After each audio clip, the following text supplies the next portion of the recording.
नमस्कार दोस्तों, साहित्य मोड़ इस YouTube चैनल पर आप सबका बहुत बहुत इस्तकबाल, बहुत बहुत स्वागत। मेरा नाम है प्रशांत चौड़प्पा और मैं आज आपके सामने मंटो की कहानी महमूदा पेश करने की कोशिश कर रहा हूँ।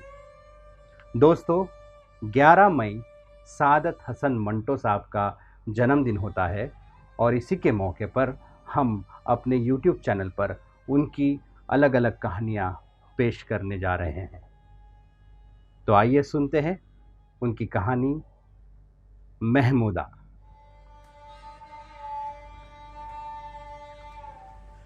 महमूदा सादत हसन मंटो साहब। मुस्तकिम ने महमूदा को पहली बार अपनी शादी पर देखा।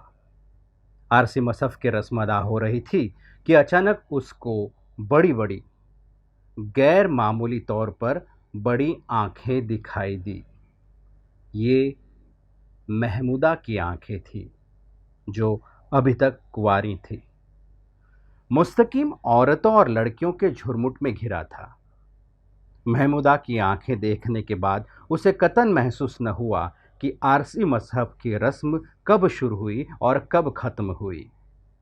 उसकी दुल्हन कैसी थी ये बताने का उसको जब मौका दिया गया, मगर महमूदा की आंखें उसकी दुल्हन और उसके दरमियान एक साला मखमले पर्दे के मानिंदा हायल हो गई। उसने चोरी चोरी कई मर्तबा महमूदा की तरफ देखा। उसकी हम उम्र लड़कियां सब चहचहा रही थी। मुस्तकिम से बड़े जोरों पर छेड़खानी हो रही थी, मगर वो अलग थलग खिड़की के पास घुटनों पर ठोड़ी जमाए खामोश बैठी थी। रंग उसका गोरा था। बाल तख्तियों पर लिखने वाले सियाही के मानिंद काले और चमकीले थे। उसने सीधी मांग निकाल रखी थी जो इसके बैजवी चेहरे पर बहुत सजती थी। मुस्तकीम का अंदाजा था कि उसका कद छोटा है, चुनांचे जब वो उठी तो उसकी तस्दीक हो गई। लिबास बहुत मामूली किस्म का था। दुपट्टा जब उसके सर से ढलका और फर्श पर जा पहुंचा तो मुस्तकिम ने देखा कि उसका सीना बहुत ठोस और मजबूत था। भरा भरा जिस्म, तीखी नाक, चौड़ी पेशानी, छोटा सा लबे दहान और आंखें जो देखने वाले को सबसे पहले दिखाई देती थी, आंखें। मुस्तकिम अपनी दुल्हन घर ले आया। 2-3 महीने गुजर गए। वो खुश था। इसलिए खुश था कि उसकी बीबी खूबसूरत और बासलीका थी। लेकिन वो महमूदा की आंखें अभी तक नहीं भूल सका था। उसको ऐसा महसूस होता था कि वो उसकी दिलो दिमाग पर मुर्तसिम हो गई है। मुस्तकीम को महमूदा का नाम मालूम नहीं था। एक दिन उसने अपनी बीबी कुलसुम से बरसबीले तज़गिरा पूछा, वो लड़की कौन थी हमारी शादी पर, मतलब जब आरसी मसफ की रस्म अदा हो रही थी, वो एक कोने में बैठी हुई थी चुपचाप सी। कुलसुम ने जवाब दिया, मैं क्या कह सकती हूँ, अब उस वक्त कई लड़कियां थी। मालूम नहीं जी आपकी किसके मुतल्लिक बात कर रहे हैं। मुस्तकीम ने कहा, वो जिसकी बड़ी बड़ी आंखें थी। कुलसुम समझ गई। अच्छा, वो आपका मतलब महमूदा से है। हाँ, वाकई उसकी आंखें बहुत बड़ी है, लेकिन बुरी नहीं है। गरीब घराने की लड़की है, बहुत कमगो और शरीफ। कल ही उसकी शादी हो गई। मुस्तकीम को गैर इरादे तौर पर एक धचका सा लगा। उसकी शादी हो गई कल? हाँ, मैं कल वही तो गई थी। मैंने तो आपसे कहा नहीं था कि मैंने उसको एक अंगूठी दी है। हाँ हाँ, अब हाँ मुझे याद आ गया। लेकिन मुझे मालूम नहीं था कि तुम जिस सहेली की शादी पर जा रही हो वो वही लड़की है, बड़ी बड़ी आंखों वाली। हाँ। कहाँ शादी हुई उसकी? कुलसुम ने गिलोरी बनाकर अपने खावंद को देते हुए कहा, अपने अजीजों में। खावंद उसका रेलवे वर्कशॉप में काम करता है, 150 रुपया माहवार तनख्वाह है। सुना है बेहद शरीफ आदमी है। मुस्तकीम ने गिल्लोरी किले के नीचे दबाई। चलो अच्छा हो गया, लड़की भी जैसा कि तुम कहती हो शरीफ है।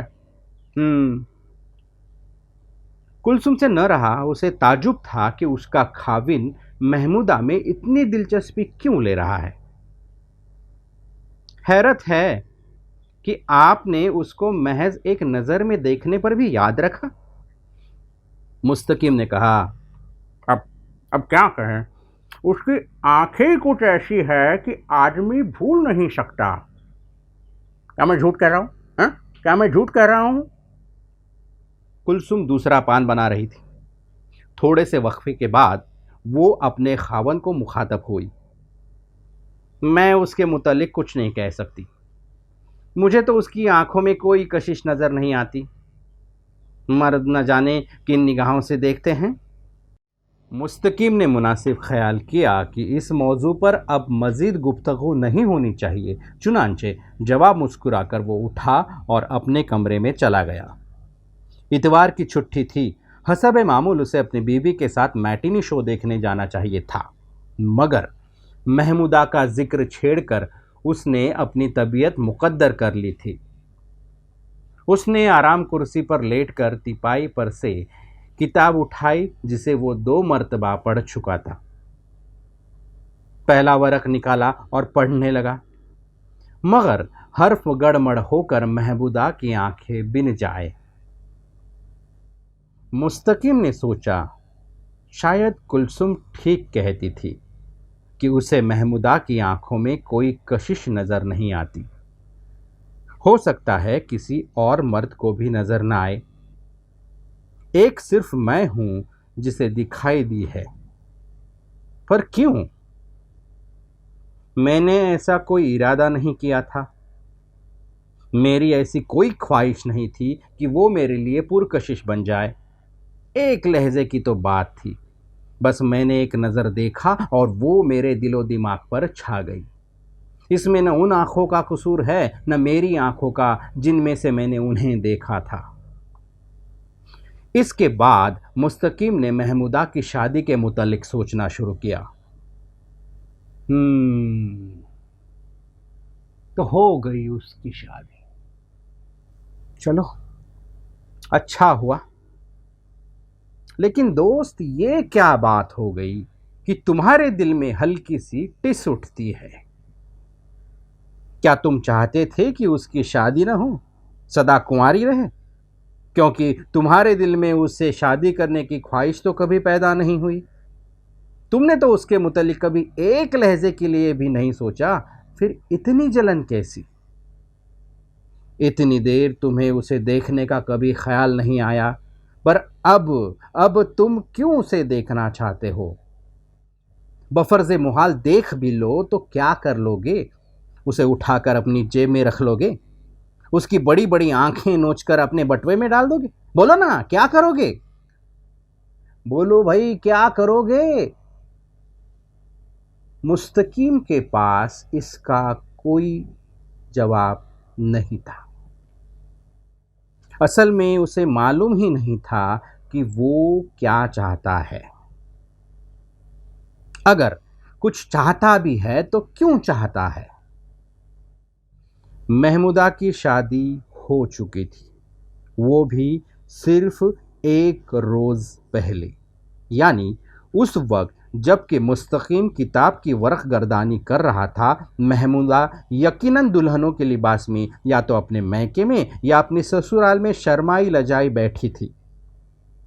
वो खुद शरीफ थी, उसका शौहर भी शरीफ था, रेलवे वर्कशॉप में मुलाजिम था और 150 रुपये माहवार तनख्वाह पाता था।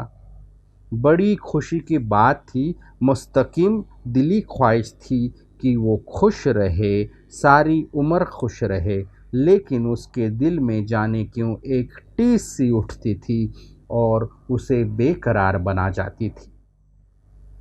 मुस्तकीम आखिर इस नतीजे पर पहुंचा कि ये सब बकवास है ये सब। उसे महमूदा के मुतालिक कतन नहीं सोचना चाहिए। 2 बरस गुजर गए। इस दौरान में उसे महमूदा के मुतालिक कुछ मालूम न हुआ, न उसे मालूम करने की कोशिश की। हालांकि वो और उसका खावन बम्बई के डोंगरी के एक गली में रहते थे। मुस्तकीम को डोंगरी से बहुत दूर माहिम में रहता था, लेकिन अगर वो चाहता तो बड़ी आसानी से महमूदा को देख सकता था। एक दिन कुलसुम ही ने उससे कहा, सुनते हो, आपकी उस बड़ी बड़ी आंखों वाली महमूदा, उसके नसीब बहुत बुरे निकले। चौंक कर मुस्तकीम ने तशवीश भरे लहजे में पूछा, क्यों, क्या हुआ? कुलसुम ने गिलोरी बनाते हुए कहा, उसका खावंद एकदम मौलवी हो गया है। तो उससे क्या हुआ? अरे आप सुन तो लीजिए। हर वक्त मजहब की बातें करता रहता है, लेकिन बड़ी ऊट पटांग किस्म की। वजीफे करता है, चिल्ले काटता है और महमूदा को मजबूर करता है कि वो भी ऐसा करे। फकीरों के पास घंटों बैठा रहता है, घर बार से बिल्कुल गाफिल हो गया है। दाढ़ी बढ़ा ली है, हाथ में हर वक्त तस्बीह होती है, काम पर कभी जाता है कभी नहीं जाता, कई कई दिन गायब रहता है। वो बेचारी चारी कुड़ती रहती है। घर में खाने को कुछ होता नहीं है, इसलिए फाके करती है। जब उससे शिकायत करती है तो आगे से जवाब यह होता है कि फाका कशी अल्लाह तबारक व ताला को बहुत प्यारी होती है। कुलसुम ने यह सब कुछ एक सांस में कहा। मुस्तकीम ने पंदनिया में से थोड़ी छालियां उठाकर मुंह में डाली। कहीं दिमाग तो नहीं चला गया उसका? कुलसुम ने कहा, महमूदा का तो यही ख्याल है। ख्याल क्या, उसको तो यकीन है। गले में बड़े बड़े मन्नकों वाली माला डाले फिरता है, कभी कभी सफ़ेद रंग का चोला भी पहन लेता है। मुस्तकीम गिलोरी लेकर अपने कमरे में चला गया और आराम कुर्सी में लेटकर सोचने लगा, ये क्या हो गया? ऐसा शोहर तो वबाले जान होता है। गरीब किस मुसीबत में फंस गई है। मेरा ख्याल है कि पागलपन का जरासीम उसमें पहले से ही मौजूद होंगे, जो अब एकदम से जाहिर हुए हैं। लेकिन सवाल यह है कि अब महमूदा क्या करेगी? उसका यहाँ कोई रिश्तेदार भी नहीं है। कुछ शादी करने लाहौर से आए थे और वापस चले गए। क्या महमूदा ने अपने वालिदैन को लिखा होगा? नहीं, उसके तो माँ बाप को तो, जैसा कि कुलसुम ने एक मर्तबा कहा था, उसके बचपन में ही मर गए थे। शादी उसके चचा ने की थी। डोंगरी में शायद उसकी जान पहचान का कोई हो। नहीं, जान पहचान का कोई होता तो वो फाके क्यों करती? कुलसुम क्यों ना उसे अपने यहां ले आए? पागल हुए हो मुस्तकिम, होश के नाखून लो। मुस्तकिम ने एक बार फिर इरादा कर लिया कि वो महमूदा के मुतालिक कुछ नहीं सोचेगा, इसलिए कि उसका कोई फायदा नहीं था। बेकार की मगजपाशी थी। बहुत दिनों के बाद कुलसुम ने एक रोज़ उसे बताया कि महमूदा का शौहर, जिसका नाम जमील था, करीब करीब पागल हो गया है। मुस्तकिम ने पूछा, क्या मतलब? कुलसुम ने जवाब दिया, मतलब ये कि अब वो रातों को 1 सेकंड के लिए नहीं सोता। जहाँ खड़ा होता है बस वही घंटों खामोश खड़ा रहता है। महमूदा गरीब रोती रहती है, बेचारी। मैं कल उसके पास गई थी। बेचारी को कई दिन का फाका था। मैं 20 रुपये दे आई, क्योंकि मेरे पास उतने ही थे। मुस्तकिम ने कहा, बहुत अच्छा किया तुमने। जब तक उसका खावन ठीक न होता कुछ न कुछ दे आया करो, ताकि गरीब को फांकों की नौबत न आए। कुलसुम ने थोड़े तवक्कुफ के बाद अजीबोगरीब लहजे में कहा, असल में बात कुछ और है। क्या मतलब? महमूदा का ख्याल है कि जमील ने महज एक ढोंग रचा रखा है। वो पागल वागल हरगिज नहीं है। बात यह है कि वो क्या? अ, वो अरे बताना, वो क्या? वो औरतों के काबिल नहीं है। नुक्स दूर करने के लिए फकीरों और सन्यासियों के टोने टोटके लेता रहता है। मुस्तकिम ने कहा, यह बात तो पागल होने से ज्यादा अफसोसनाक है। महमूदा के लिए तो ये समझो कि इज्जतवाजी जिंदगी का एक खला बनकर रह गई है। मुस्तकिम अपने कमरे में चला गया। वो बैठकर महमूदा के हालत जार के मुतलिक सोचने लगा। ऐसी औरत की जिंदगी क्या होगी जिसका शौहर बिल्कुल सिफर हो। कितने अरमान होंगे उसके सीने में। उसकी जवानी ने कितने कपकपा देने वाले ख्वाब देखे होंगे। उसने अपने सहेलियों से क्या कुछ नहीं सुना होगा। कितनी नाउमीदी हुई होगी गरीब को, जब उसे चारों तरफ खला ही खला नजर आया होगा। उसने अपनी गोद हरी होने के मुतालिक कई बार सोचा होगा। जब डोंगरी में किसी के यहाँ बच्चा पैदा होने की इत्तिला उसे मिलती होगी तो बेचारे के दिल पर एक घूंसा सा लगता होगा। क्या करेगी अब? ऐसा ना हो कि खुदकशी कर ले। 2 बरस तक उसने किसी को ये राज न बताया, मगर उसका सीना फट पड़ा। खुदा उसके हाल पर रहम करे। बहुत दिन गुजर गए। मुस्तकीम और कुलसुम छुट्टियों में पंचगनी चले गए। वहां 2.5 महीने रहकर वापस आए तो 1 महीने के बाद कुलसुम के यहाँ लड़का पैदा हुआ। वो महमूदा के यहाँ न जा सकी, लेकिन एक दिन उसकी सहेली जो महमूदा को जानती थी उसको मुबारकबाद देने के लिए आई। तो उसने बातों बातों में कुलसुम से कहा, कुलसुम, कुछ सुना तुमने? वो महमूदा है ना, बड़ी बड़ी आंखों वाली। कुलसुम ने कहा, हाँ हाँ, डोंगरी में रहती है वही ना? हाँ, सहेली ने कहा। खावंद की बेपरवाही ने गरीब को बुरी बातों पर मजबूर कर दिया। कुलसुम की सहेली की आवाज में दर्द था। कुलसुम ने बड़े दुख से पूछा, कैसी बुरी बातों पर? अब उसके यहाँ गैर मर्दों का आना जाना होता है। झूठ। कुलसुम का दिल धक धक करने लगा। कुलसुम की सहेली ने कहा, नहीं कुलसुम, मैं झूठ नहीं कहती। मैं परसों गई थी उससे मिलने। दरवाजे पर दस्तक देने ही वाली थी कि अंदर से एक नौजवान मर्द जो मेमन मालूम होता था बाहर निकला और तेजी से नीचे उतर गया। मैंने उससे मिलना मुनासिब न समझा और वापस चली आई। ये तुमने बहुत बुरी खबर सुनाई। खुदा उसको गुनाह के रास्ते से बचाए रखे। लेकिन हो सकता है वो मेमन उसके खाविन का कोई दोस्त हो। कुलसुम ने खुद को फरेब देते हुए कहा। उसकी सहेली मुस्कुराई। दोस्त चोरों की तरह दरवाजा खोलकर भागा नहीं करते। कुलसुम ने अपने खावन से बात की तो उसे बहुत दुख हुआ। वो कभी रोया नहीं था, पर जब कुलसुम ने उसे ये अंधोनाक बात बताई कि महमूदा ने गुनाह का रास्ता इख्तियार कर लिया है तो उसकी आंखों में आंसू आ गए। इसने उसी वक्त तहैया कर लिया कि महमूदा उनके यहाँ रहेगी। चुनांचे उसे अपनी बीवी से कहा, यह बड़ी खौफनाक बात है, तुम ऐसा करो, अभी जाओ और महमूदा को यहाँ ले आओ। कुलसुम ने बड़े रूखेपन से कहा, मैं उसे अपने घर में नहीं रख सकती। क्यों? मुस्तकीम के लहजे में हैरत थी। बस मेरी मर्जी। वो मेरे घर में क्यों रहे? इसलिए कि आपको उसकी आंखें पसंद है? कुलसुम के बोलने का अंदाज बहुत जहरीला और तंजिया था। मुस्तकीम को बहुत गुस्सा आया, मगर पी गया। कुलसुम से बहस करना बिल्कुल फजूल था। एक सिर्फ यही हो सकता था कि वो कुलसुम को निकालकर महमूदा को ले आए, मगर वो ऐसे इक़दाम के मुतल्लिक सोच नहीं सकता था।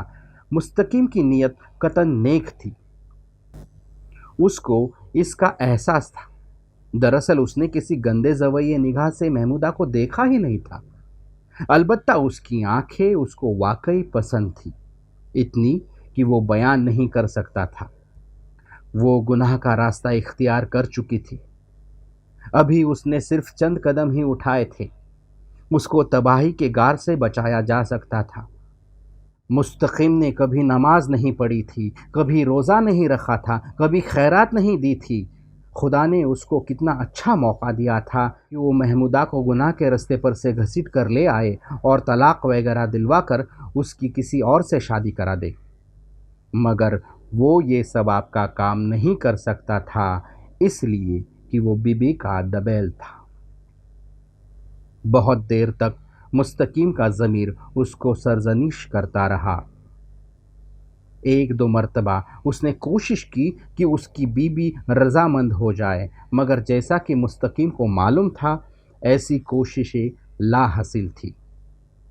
मुस्तकीम का ख्याल था कि और कुछ नहीं तो कुलसुम महमूदा से मिलने ज़रूर जाएगी, मगर उसको नाउम्मीदी हुई।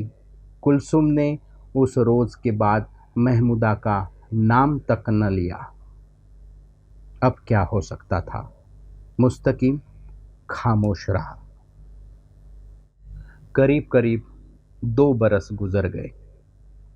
एक दिन घर से निकलकर मुस्तकीम ऐसे ही तफरीहन फुटपाथ पर चहलकदमी कर रहा था कि उसने कसाईयों की बिल्डिंग की ग्राउंड फ्लोर की खोली के बाहर थड्डे पर महमूदा की आंखों की झलक दिखी। मुस्तकीम 2 कदम आगे निकल गया था। फौरन मुड़कर उसने गौर से देखा, महमूदा ही थी, वही बड़ी बड़ी आंखें। वो एक यहूदन के साथ जो उस खोली में रहती थी बातें करने में मसरूफ़ थी। उस यहूदन को सारा माहिम जानता था। अधेड़ उम्र की औरत थी। उसका काम अय्याश मर्दों के लिए जवान लड़कियां मुहैया करना था। उसकी अपनी 2 जवान लड़कियां थीं जिनसे वो पेशा करवाती थी। मुस्तकीम ने जब महमूदा का चेहरा निहायत ही बेहुदा तौर पर मेकअप किया हुआ देखा तो वो लरज़ उठा। ज़्यादा देर तक ये अंधोनाक मंजर देखने की ताब उसमें नहीं थी। वहाँ से फौरन चल दिया। घर पहुंचकर उसने कुलसुम से इस वाक़ये का जिक्र न किया, क्योंकि उसकी अब ज़रूरत ही नहीं रही थी। महमूदा अब मुकम्मल इस्मत फरोश औरत बन चुकी थी। मुस्तकीम के सामने जब भी उसका बेहुदा और फहश तौर पर मेकअप किया हुआ चेहरा आता तो उसकी आंखों में आंसू आ जाते। उसका ज़मीर उससे कहता, मुस्तकीम, जो कुछ तुमने देखा है उसका बाइस तुम हो। क्या हुआ था अगर तुम अपनी बीबी की चंद रोज़ा नाराज़गी और खफगी बर्दाश्त कर लेते? ज़्यादा से ज़्यादा वो गुस्से में आकर अपने मैके चली जाती, मगर महमूदा की ज़िंदगी इस गंदगी से तो बच जाती जिसमें वो अब इस वक्त फंसी हुई है। क्या तुम्हारी नीयत नेक नहीं थी? अगर तुम सच्चाई पर थे और सच्चाई पर रहते तो कुलसुम एक न एक दिन अपने आप ठीक हो जाती। तुमने बड़ा जुल्म किया है, बहुत बड़ा गुनाह किया है। मुस्तकीम अब क्या कर सकता था? कुछ भी नहीं। पानी सर से गुजर चुका था। चिड़िया सारा खेत चुग गई थी। अब कुछ नहीं हो सकता था। मरते हुए मरीज को दमे आखिर ऑक्सीजन सूंघाने वाली बात थी। बंबई की फिजा फिरका वाराना फसादात के बायस बड़ी खतरनाक हो गई। बंटवारे के बायस मुल्क के तुलो अर्ज में तबाही और गारतगरी का बाजार गर्म था। लोग धड़ाधड़ हिंदुस्तान छोड़कर पाकिस्तान जा रहे थे। कुलसुम ने मुस्तकीम को मजबूर किया कि वो भी बंबई छोड़ दे। चुनांचे जो पहला जहाज़ मिला उसकी सीटें बुक करा के मियाँ बीबी कराची पहुंच गए और एक छोटा मोटा कारोबार शुरू कर दिया। 2.5 बरस के बाद ये कारोबार तरक्की कर गया, इसलिए मुस्तकीम ने मुलाजितम का ख्याल तर्क कर दिया।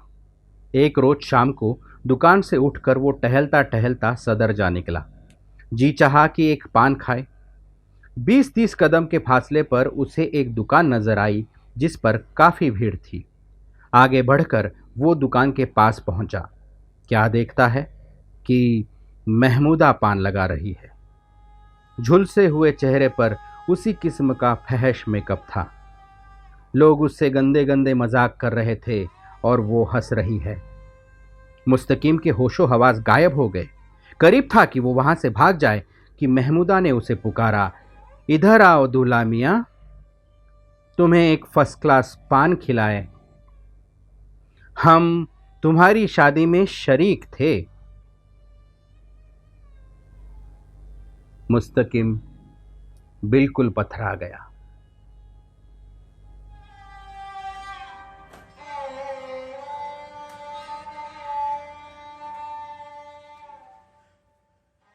हाँ तो दोस्तों, ये थी मंटो साहब की बेहतरीन कहानियों में से और एक बेहतरीन कहानी जिसका नाम था महमूदा। इसे पढ़ने की, पेश करने की मैंने छोटी सी कोशिश की है। अगर कुछ खामियां रह गई हो तो माफ़ कीजिएगा प्लीज़। आपको ये कहानी पसंद आ गई हो तो हमारा यूट्यूब चैनल साहित्य मोड़, आप उसे लाइक कीजिए, शेयर कीजिए, सब्सक्राइब कीजिए और दोस्तों को भी बताइए। हमारे चैनल का नाम है साहित्य मोड़। तो देखने के लिए बहुत बहुत शुक्रिया। Bye bye.